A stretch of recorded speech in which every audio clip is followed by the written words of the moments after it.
Alors maintenant qu'on a regardé le prêt en général, il y a tous les à côté du prêt qui ont des coûts qui sont eux aussi non négligeables. Par exemple, une assurance de prêt coûte régulièrement sur la longueur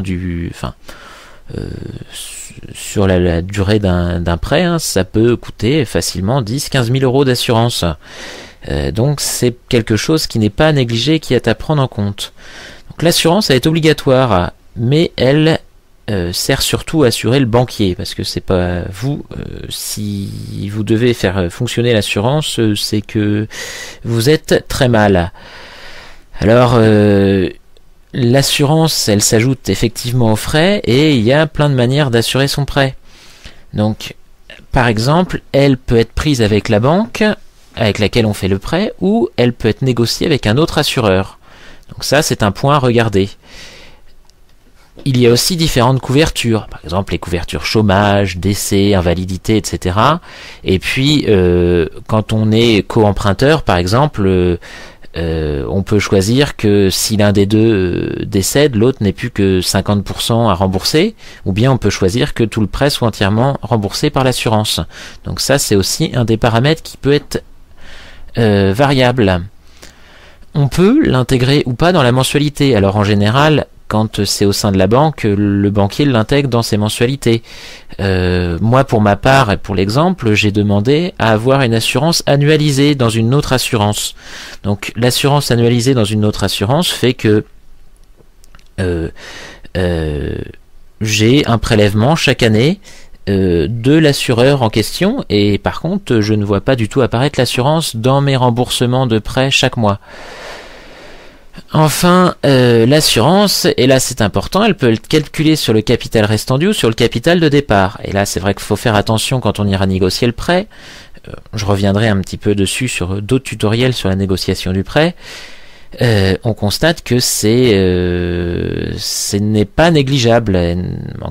Une assurance sur le capital restant dû va être très très inférieure à une assurance sur le capital de départ. Donc il faudra voir ça avec intérêt. Alors maintenant, sur le prêt, il y a un autre frais qui rentre en ligne de compte, c'est la caution ou l'hypothèque. Donc c'est une forme de gage de remboursement. Alors il y a plusieurs voies possibles, et là encore, ce sont des frais supplémentaires qui sont non négligeables et qui viennent s'ajouter au prêt. On peut facilement avoir sur un prêt immobilier jusqu'à 2-3 000 euros de frais de cautionnement ou d'hypothèque. Alors, la caution ou l'hypothèque, hein, ça a à peu près le même but. Alors l'hypothèque, c'est quelque chose que je déconseille car c'est coûteux et risqué. Il y a un montant d'hypothèque au début, on paye des taxes, des frais réguliers pendant toute la durée de l'hypothèque et des frais aussi pour sortir de l'hypothèque. Donc c'est un fonctionnement qui est compliqué et aujourd'hui qui n'est plus très utilisé. Et donc on peut l'oublier. Alors ce qui peut être intéressant, c'est le cautionnement. Alors le cautionnement, c'est un organisme de caution qui se prête garant et donc on paye une caution au départ et éventuellement la caution peut être en partie remboursée à la fin. Donc c'est souvent dans les achats de résidence principale, c'est ce qui est choisi, par exemple avec des organismes comme le Crédit Logement. Enfin, il y a une dernière chose qui peut se faire, hein, c'est l'inscription en privilège de prêteur de deniers. C'est une alternative à l'hypothèque qui fonctionne sur des biens anciens. Donc le coût est inférieur à l'hypothèque mais supérieur au cautionnement. Mais bon, le cautionnement n'est pas sûr de l'obtenir alors que l'IPPD c'est possible. Voilà. Enfin, il reste sur le prêt encore des frais. Donc il arrive que votre banquier mette des frais bancaires de plusieurs centaines d'euros. En général, le banquier avance l'argument qu'il faut qu'il se rémunère car il faut qu'il fasse un dossier, que ça leur demande du travail.